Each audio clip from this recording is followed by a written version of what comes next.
নামাজ পড়ছে একজন ব্যক্তি, সে আল্লাহর সাথে সরাসরি কথা বলছে, তার পাশে কথা বলা জায়েজ নেই। এমনকি নামাজরত ব্যক্তির পাশে কোরআন তেলাওয়াত করাও জায়েজ নেই। আমি কথা কি বুঝতে পারছেন?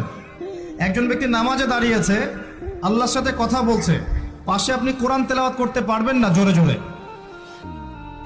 মনে মনে করতে হবে, করতে চাইলে মনে মনে করতে হবে। অনেক সময় মসজিদের ভিতরে দেখবেন নামাজ পড়া হচ্ছে, শোরগোল করছে।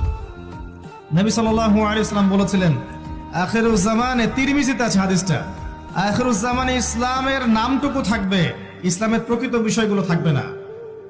কোরআনের মাসহাফ থাকবে, যে মাসহাফ, কোরআনের মাসহাফটা থাকবে, এর শিক্ষাগুলো থাকবে না।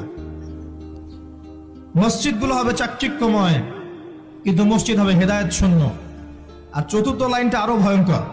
4 নম্বর লাইনে গিয়ে নবীজি বলেছেন সাল্লাল্লাহু আলাইহি ওয়াসাল্লাম, আসমানের নিচে, জমিনের উপরে আল্লাহর সবচেয়ে নিকৃষ্ট